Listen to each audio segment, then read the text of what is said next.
지난 수요일 밤 월드컵 역사에서 충격적인 날이었어요. 모두 보셨지요? 네, 세계 랭킹 57위인 대한민국이 세계 랭킹 1위인 독일을 2대 0으로 이긴 날이었습니다. 경기 전에 외신에서는 대한민국이 독일을 2대 0으로 이기는 확률보다 독일이 대한민국을 7대 0으로 이길 확률이 더 높다고 조롱하는 소문까지 있었습니다. 그리고 한국 뉴스도 살펴보면 우리가 2대 0으로 이기고 싶지만 확률은 1% 가능성이다. 절망적이었습니다. 그런데 기적 같은 일이 수요일 밤에 있고 2대 0 승리를 얻었습니다. 독일 언론은 난리가 났어요. 그 다음날 신문에 악몽이다, 재앙이다, 독일 월드컵 가장 불명예스러운 순간이다, 월드컵 역사 80년 만에 독일이 조별 예선에서 꼴찌를 하고 탈락을 했다. 난리가 났어요. 대한민국도 난리가 났지요. 기뻐하며 소리를 치며 1%의 가능성을 승리로 만들어준 이 축구대표팀에게 고마운 날이었습니다. 우리는 1%의 가능성도 없었어요. 하나님의 자녀가 되는데. 우리는 망가져 있었기 때문에, 죄의 노예로 살고 있었기 때문에 인류 역사상 한 사람도 자기의 힘과 행위로는 하나님의 나라에 들어갈 사람이 없었습니다. 누구도 하나님 앞에 의롭다함을 공짜로 선물로 받을 자격이 없었습니다. 그런데요, 하나님의 아들이 십자가에서 죽으심으로 승리한 사건을 통하여 인류 역사에 충격적인 전환점이 있었습니다. 히브리서 기자는 2장 14절에 고백하기를, 예수의 죽음을 통하여 죽음의 세력을 잡고 있던 마귀를 멸하시고, 그리고 죽기를 무서워하며 한평생 매여서 종노릇하는 모든 사람들을 놓아주려 하심이라. 여러분, 한국에게 2대 0으로 진 이 사건이 독일에게는 재앙이고 악몽이고 80년 역사의 최악의 사건이라면, 십자가의 승리의 사건으로 사탄에게는 무슨 일이 생긴 거예요? 사탄에게는 재앙이고 악몽이고, 인류 역사에 사탄은 완전히 패배한 사건이고, 완전히 권세를 잃어버린 사건이고,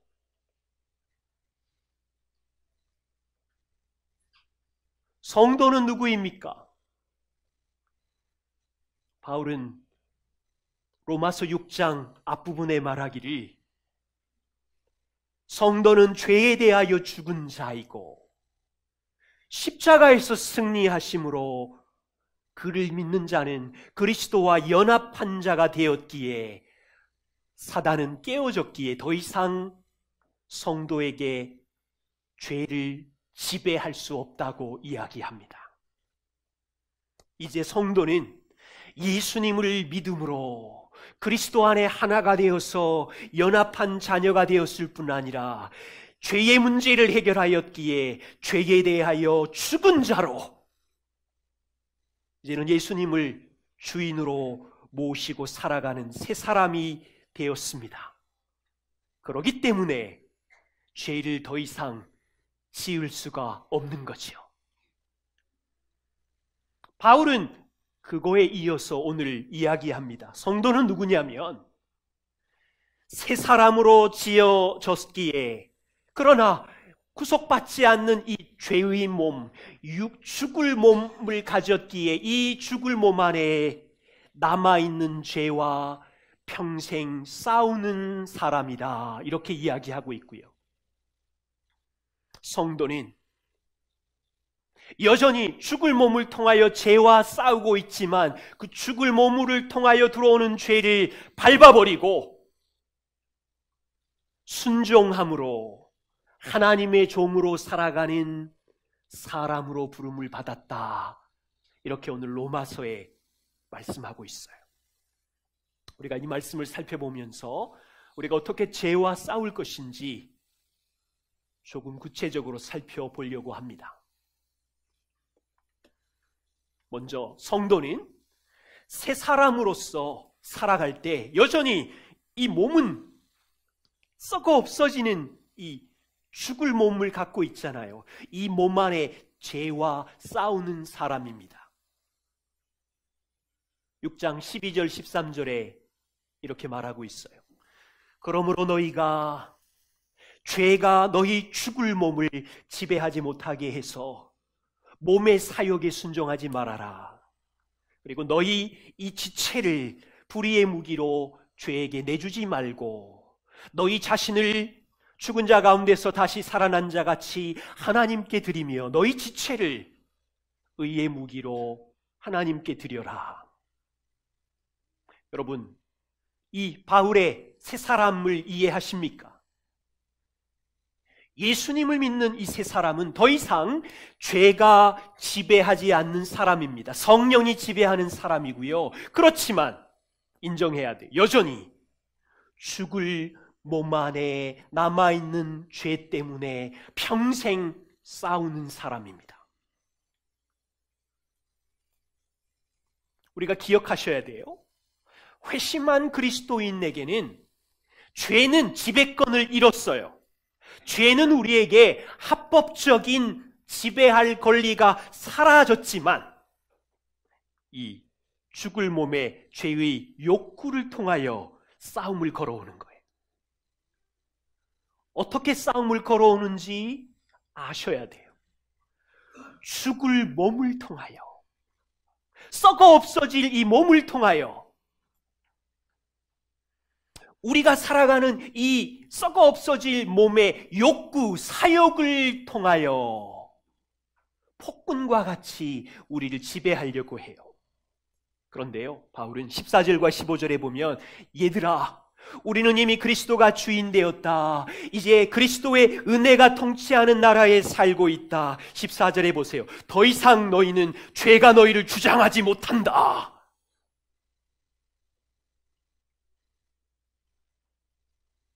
기억하셨어요? 죄가 싸움을 걸어오는 유일한 통로가 있어요. 썩어 없어질 죽을 몸, 이 몸 안에 있는 죄의 욕구들이 싸움을 걸어서 우리를 죄에 끌고 간다는 사실을 이해하셔야 돼요. 이 욕구는 죄가 아니에요. 이 욕구는 썩어 없어질 몸이었기 때문에 배가 고프면 먹고 싶은 충동이 일어나지요. 이 몸은 피곤하면 지치기 때문에 쉬고 싶은 욕구가 있지요. 인정받고 싶은 욕구가 있어요. 즐거움을 누리고 싶은 욕구가 있어요. 세상 속에서 성공하고 싶은 욕구들이 있어요. 그건요, 이 몸의 본성이에요. 그런데 이 욕구들이 하나님이 원하지 않는 방향으로 우리를 지배하려고 할 때 전쟁과 싸움이 일어나는 거예요. 남자들은 존경받고 싶은 욕구가 채워지지 않으면 어떻게 해요? 몸의 지체인 이 입이 버럭버럭 화를 내면서, 우리의 지체인 입이 버럭버럭 화를 내면서 집안을 온통 어둡게 만들지요. 성공에 대한 욕구는 본성적으로 괜찮은 거지만 내 뜻대로 성공이 채워지지 않을 때 몸의 지체인 이 손이 물건을 집어 던져버리고 지체인 입으로는 경쟁에서 나를 이긴 사람을 비난하고 거짓말하고 인신공격하고 비난하고 분노하고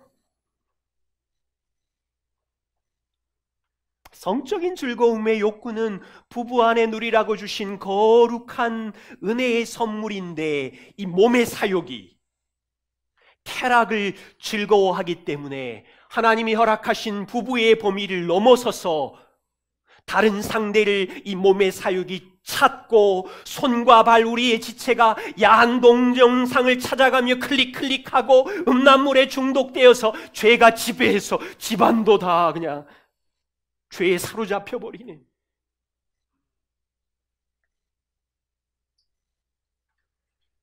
바울은 지금 얼마나 간곡하게 말하는지 보십시오.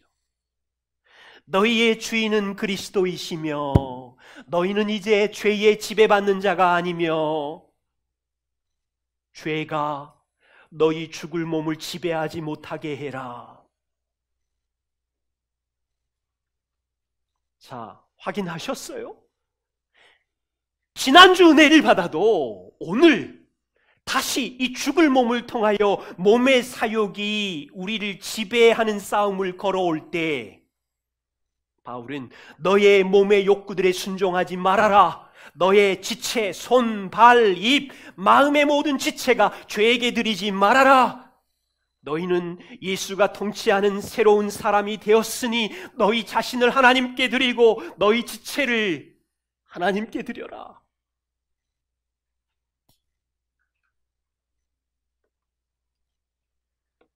갈라디아 성도에게 주신 가르침으로 말씀을 드리면, 너희는 성령을 따라 행해라. 그래야 육체의 욕심을 이루지 않는 거야.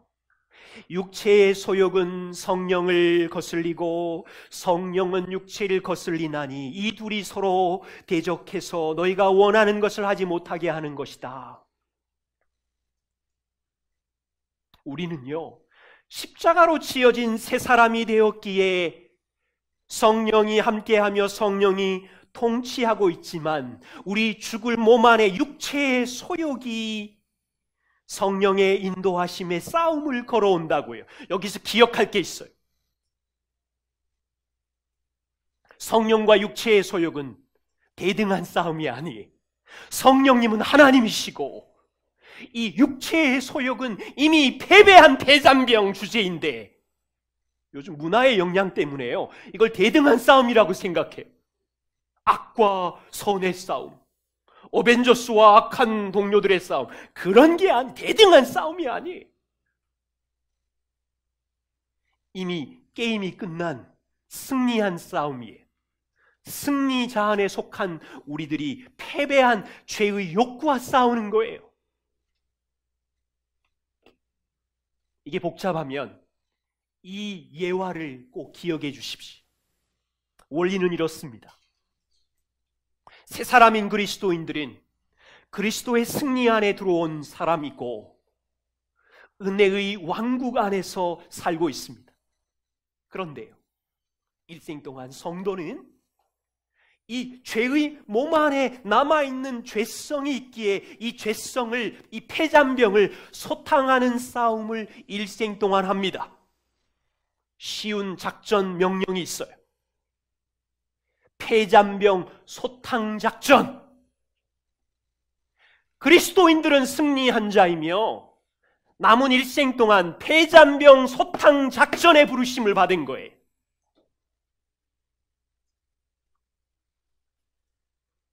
전쟁은 연합군의 승리로 끝났지만 곳곳에 마을마다 도시마다 폐잔병들이 숨어서 게릴라전을 펼치지요. 2차 대전 승리하였지만, 승리의 깃발을 꽂았지만 여전히 도시마다 마을마다 게릴라의 작은 소탕 작전이 계속되는 것처럼 우리는 승리한 그리스도 안에 소속이 되어 있어요. 이미 죄의 권세가 깨어졌고 마귀가 멸하여졌고 죄가 우리를 주장하지 못하고 있지요. 그렇지만 지난주도 우리의 죽을 몸 안에 폐잔병들이 남아서 싸움을 걸어왔을 것이고,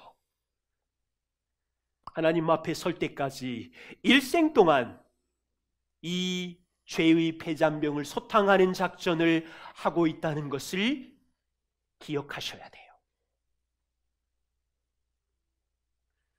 때로는 우리의 몸을 통하여 괴롭히는 죄가 우리가 느낄 때 우리를 지배하는 것처럼 극심하지만, 진리는 죄의 힘은 잃어버렸고 망가진 폐잔병이라고 합니다. 우리는 승리자 안에 속했으며 그리스도와 연합한 자이며 성령이 다스리고 있기에 그분에게 순종해서 우리의 지체를 하나님께 드려라, 이렇게 말씀하고 계시는 거예요. 두 번째는요, 그래서 성도는 일생 동안 순종함으로 하나님의 종으로 살아가는 것입니다. 그것이 우리의 부르심입니다. 15절에 보세요. 바울이 우리의 신분은 죄가 주장하지 못하는 은혜의 왕국에 살고 있기에 성도는 더 이상 죄를 지을 수 없습니다. 그럴 수 없느니라, 이렇게 말하지요. 그리고 나서 16절부터 23절 사이에 모든 인류를 두 부분으로 나눕니다. 모든 인간은 예외 없이 두 주인 중에서 한 주인을 섬긴다고 나눕니다. 그래서 그 두 종류의 종이 비교되고 대조되어 있어요. 여러분이 시간을 가지고 잘 묵상해 보십시오. 16절에 보면 세상의 한 부류들은 죄의 종으로 살고 있고 한 부류는 하나님 앞에서 순종의 종으로 살고 있습니다. 17절과 18절에 보면 세상의 한 부류는 죄의 종에 살고 있으며 하나님 앞에 의의 종으로 살고 있습니다. 20절과 22절에 보면 한 부류는 죄의 종으로 살고 있으며 또 한 부류는 하나님의 종으로 살고 있습니다. 비교하고 있어요. 비슷한 이야기를 반복해 가면서 두 종의 시작점이 어디인지 보셔야 합니다. 17절을 잘 보십시오. 너희가 본래 죄의 종이더니, 처음 우리의 시작점은 의의 종이 아니었어요. 죄의 종이었어요. 우리는 태어날 때부터 아담의 후손으로 태어나서 죄 가운데 태어났으며 그러기에 우리 안에 죄를 이길 수가 없는 죄의 종으로 살았어요. 여러분, 이 말은 바울이 로마와 세상 사람들에게 손가락질 받을 말을 하고 있는 거예요. 예를 들면 이런 거예요. 예수를 믿지 않는 모든 사람들은 죄의 종입니다. 여러분, 이거 진짜 충격적인 말이에요. 예를 들면 이래요. 어떤 여성이 시골에서 가난하고 초라하게 살다가 도시에 와서 열심히 살던 중에 한 남편을 만났어요. 그 남편이 공부를 열심히 해서 판사가 되었고 성품도 좋고 도덕심이 훌륭했어요. 사회적인 명성을 쌓아갔으며 이 여성의 자녀들은 하버드대를 가고 프린스턴 대학을 가서 박사가 되었어요. 이 가정은 친구로부터 사회로부터 박수를 받으며 존경을 받았어요. 그러나 성경은 이 가정도 죄와 죽음의 문제를 해결하지 못했으며 하나님의 은혜의 통치를 모르고 있기에 죄의 종이다, 이렇게 얘기하는 거예요.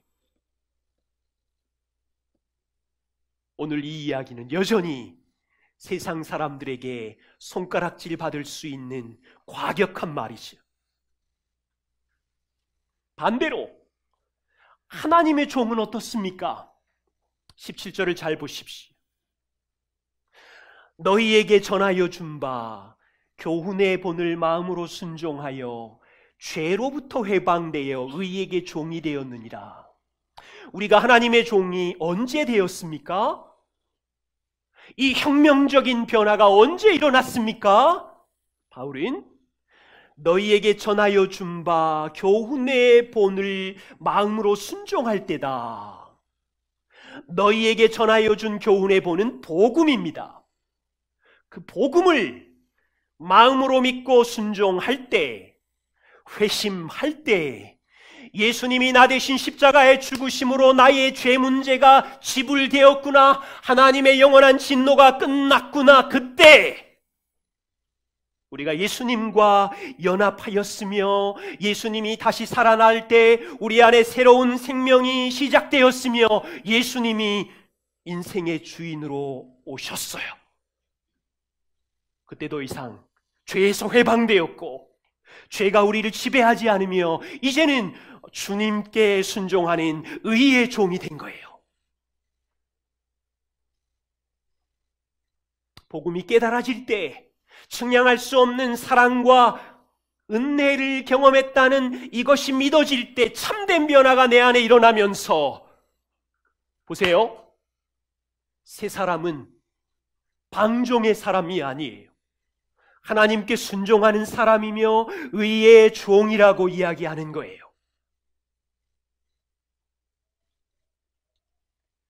이 본문에 보면 죄의 종과 하나님의 종의 시작을 이야기할 뿐 아니라 평생 동안 죄의 종으로 살아갈 때 죄의 종의 발전 과정과 결과가 나오고요, 의의 종으로 하나님께 드릴 때 의의 종으로 어떻게 성장해 가며 마지막 결과가 어떻게 되는지 바울은 설명하고 있어요. 이 인생의 두 종류 중에 한 주인을 섬기며 살아가는데 이 두 종의 모습의 과정은 결코 정지 상태로 멈추어 있지 않아요. 계속 성장하고 발전하고 마지막에는 무서운 결과로 이어져요. 19절에 보십시오. 너희가 너희 지체를 부정과 불법에 계속해서 드리면 결국은 불법에 이르게 될 것인데, 죄의 종의 모습이 나오지요. 인생의 과정마다, 인생의 시즌마다 너희가 설정한 욕구의 우상들을 섬기면, 세상이 인정하는 돈의 우상, 권력의 우상, 성공을 따라 세상을 살면 더 나빠지고 더 나빠져서 도덕적인 부정과 불법에 이르니, 21절에 너희가 죄의 종일 때 무슨 열매를 맺었느냐, 거기 뭐라고 나와요? 너희가 맺은 열매를 보고 부끄러워하나니. 자기도 부끄러워해요. 죄의 종이 맺은 열매로 스스로 부끄러워해요. 결국 마지막은 사망이니라.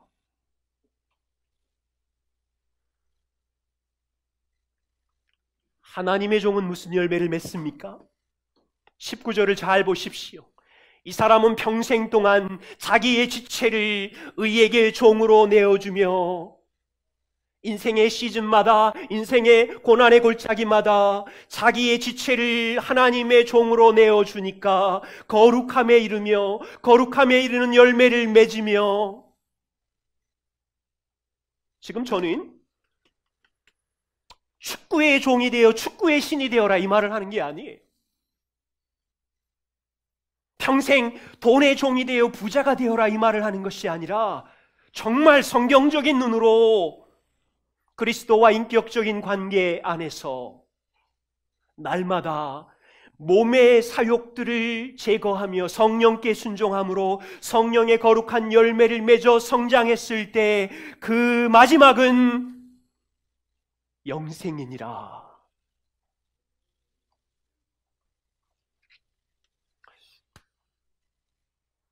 탈북자 이야기를 좀 해보죠. 북한을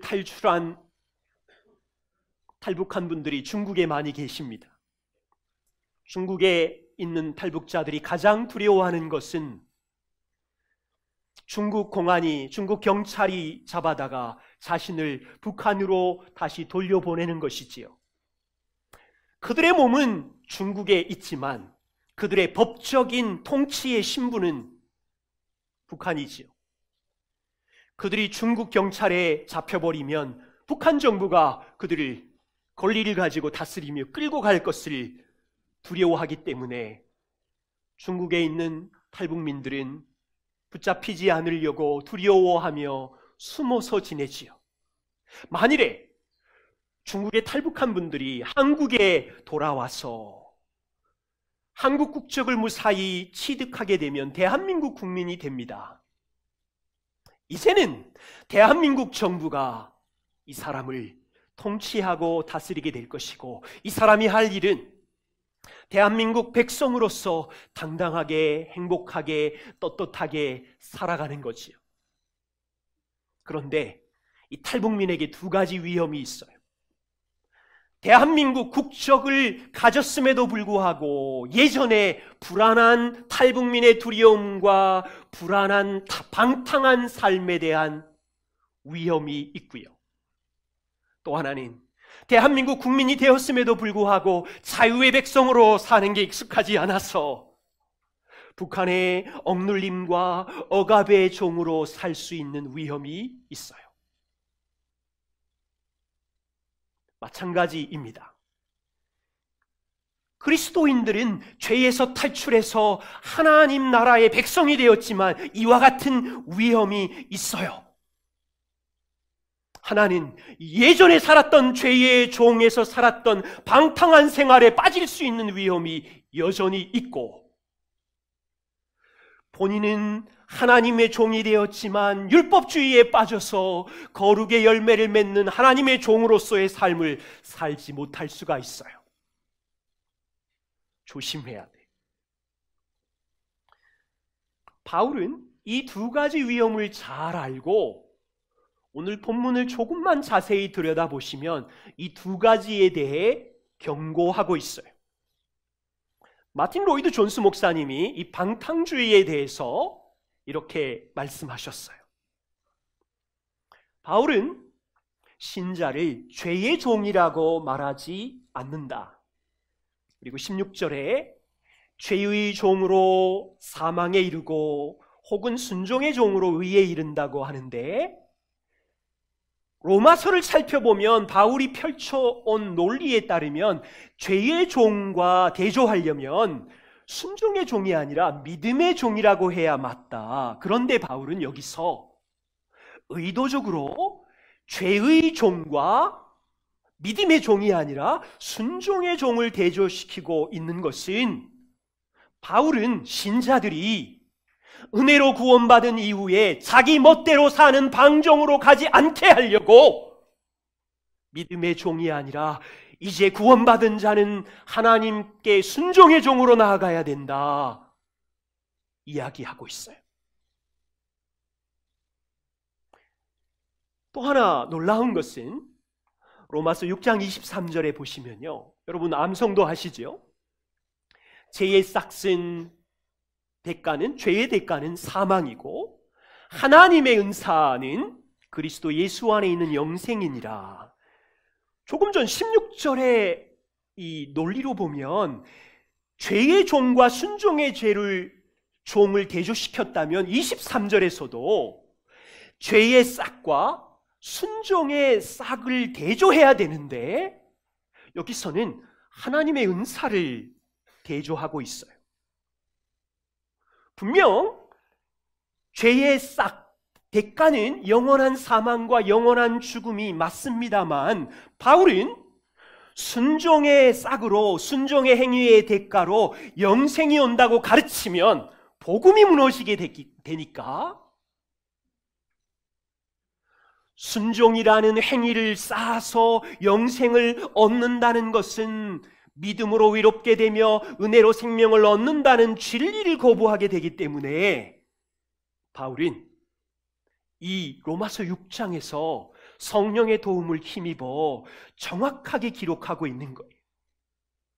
그래서 복음으로 태어난 새 사람인 우리들은 두 가지를 조심해야 되는데, 죄로 망가져가는 방탕주의에 빠져서는 안 되며, 또한 순종할지라도 그 순종으로 생명과 구원을 얻는다는 율법주의로 빠져서는 안 된다는 것을 가르치고 있는 거예요.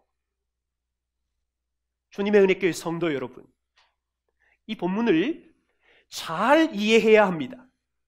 바울은 지금 아주 견고하게 복음을 지키고 있습니다.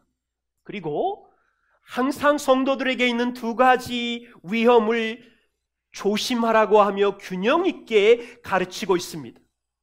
한 가지는 우리 모두가 새 사람이 되었다면 내 멋대로 살아가는 방탕주의는 있을 수 없다는 이야기를 하고 있고, 또 하나는 새 사람이 된 이후에 하나님의 종으로 순종하지만 그 순종으로 구원을 얻는 것이 아니라 생명을 얻는 새 사람이 되었기에 하나님의 종으로 거룩한 삶을 산다는 것을 가르치고 있어요.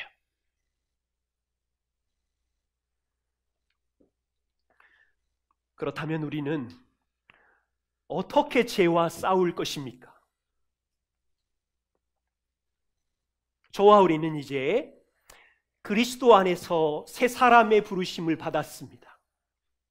새 사람은 혼자 사는 것이 아니라 성령과 함께 사는 사람이고, 그럼에도 우리 죽을 몸 안에 존재하는 죄의 폐잔병들을 제거하며 죽이면서 거룩을 향한 부르심에 초대되었습니다. 죄를 죽인다는 의미는 내가 살아가는 동안 완전히 죄를 박살내고 늘 승리할 수 있다는 말이 아닙니다. 저와 어느 누구도 일생 동안 죄를 완벽하게 제거할 수 있는 사람이 없어요. 한경직 목사님도, 바울도, 옥하는 목사님도, 누구도 자기 안에 존재하는 죄를 완전히 없앨 수는 없습니다. 그렇다면 죄를 죽이는 순종의 종으로, 하나님의 종으로 산다는 의미가 무엇인지, 그것은 날마다 죄와 싸운다는 뜻입니다.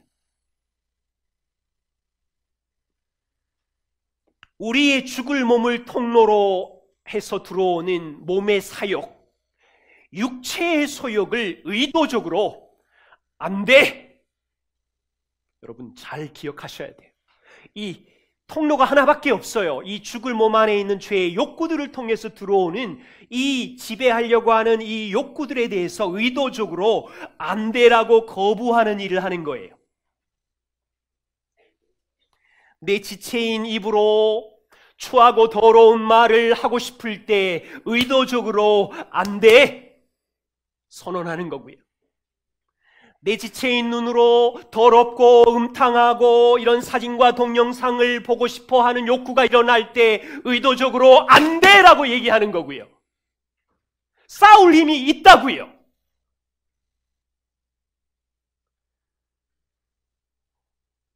내 안에 끊임없이 일어나는 물질로 인한 염려와 미래에 대한 두려움이 망망 밀려올 때, 밤을 새며 밀려올 때 의도적으로 안 돼라고 말하는 거고요.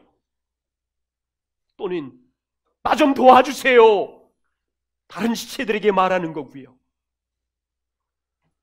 근데 어쩌다가 분노가 밖으로 쏟아나왔다면 내 입의 지체를 가지고 하나님께 드려야지요. 죄를 고백하며 의도적으로 용서를 구하며 내 안에 올라오는 분노를 대접하지 않고 의도적으로 멈추는 일을 연습하며 근육을 키워갈 때 날마다 순종의 종으로, 하나님의 종으로 살아가고 있는 삶입니다.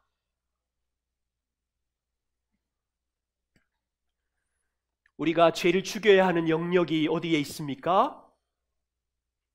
간단하게 세 가지로 말씀을 드리면, 우리의 개인적이고 은밀한 삶 안에 죄를 죽여야 합니다.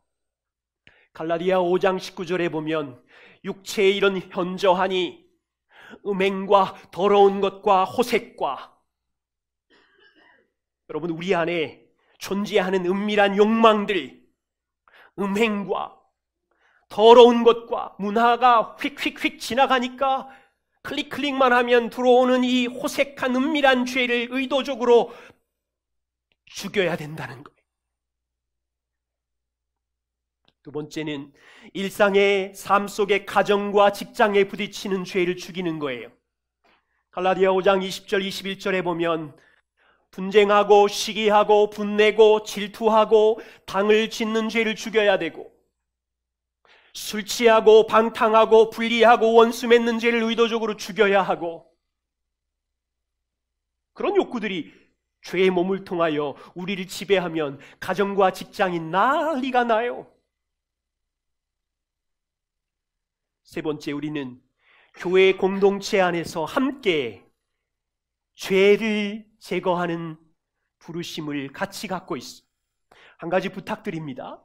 우리가 함께 살아가는 동안 죄인인 내가 이 공동체 안에 들어옴으로 이 교회 안에는 이미 내 안에 남아있는 죄로 인하여 이 공동체 안에 죄가 들어와 있는 거예요. 그래서요, 두려워하지 말고 이 죄를 서로 도와가며 함께 제거하는 일을 교회 공동체가 같이 평생 하는 겁니다. 그때 조심할 것은 나는 너보다 나아라고 하는 자기 의의 주장을 내려놓으시고, 저 사람은 나보다 낫네라고 하는 시기와 분리시킴을 내려놓으시고, 나는 저 사람보다 옳아라고 하는 옳음을 주장하다가 당을 짓거나 사랑하지 못해서 하나됨을 깨트리는 일을 조심하시고, 교회 안에 함께 연약함을 나누며 겸손하게 죄를 죽여가는 일을 하는 거예요. 제리 브리치즈가 너무 위로의 말을 우리에게 해주셨어요. 저는 이 말씀이 얼마나 위로가 되는지. 성령이 보여주시는 죄를 처리할 때 우리는 상황이 좋아지기를 원하는데, 사실은 죄를 죽이는 작업을 해보면 상황이 좋아지지 않아요. 너무 처참해요. 지금 제리가 이렇게 얘기해. 상황이 좋아지기는커녕 오히려 더 나빠질 수 있다. 더 비참하게 될 수 있다. 그때 이거를 기억해라. 그것이 정상이다. 본문에 2번 얘기해. 그것이 정상이다.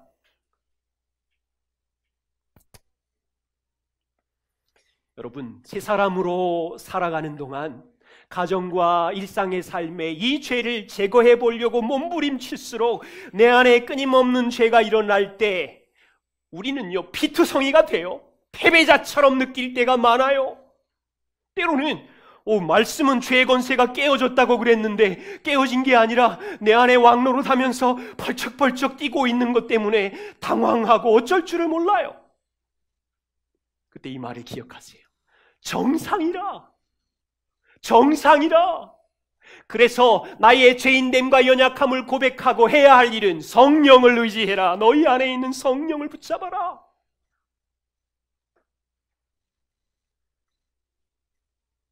지난주에도 여러분의 삶 안에 너무도 집요하고 끈질기게 붙들고 있어서 복음의 능력이 전혀 효력이 없구나라고 생각했던 죄가 있으시지요.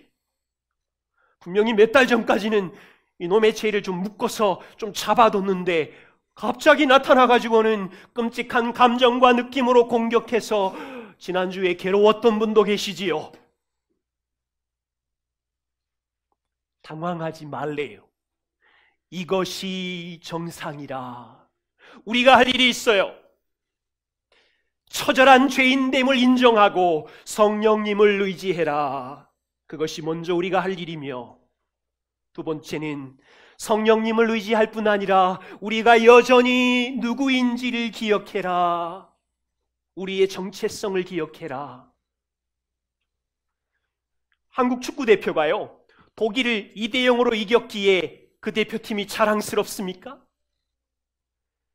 스웨덴에게 0대1로 치고 멕시코에게 1대2로 패할 때는 그들은 우리의 자랑스러운 대한민국 대표팀이 아닌가요? 망해도 실패해도 우리의 자랑스러운 대한민국 대표팀이지요. 그들이 1%의 가능성을 넘어 독일에게 승리할 때만 국가대표가 되고 2패를 하고 돌아올 때는 계란을 던져야 돼요.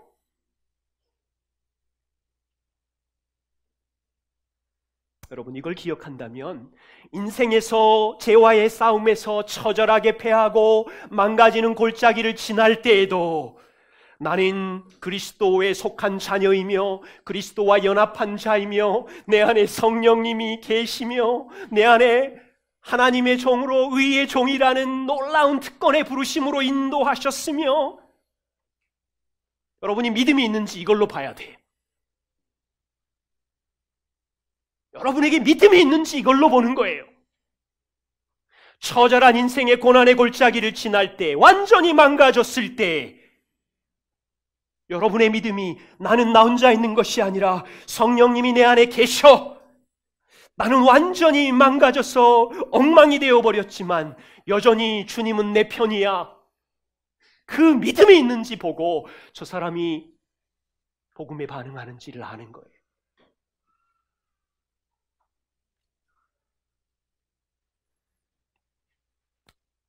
순종의 종, 하나님의 종은 부담스러운 것이 아닙니다. 부르심입니다. 주님이 우리에게 영원한 영광과 사랑의 거룩하심만에 함께 살고 싶어서 자신의 죽으심과 삶으로 죄와 사망의 문제를 다 해결하시고 우리 안에 오셔서 하고 싶은 일이 죄와의 싸움입니다.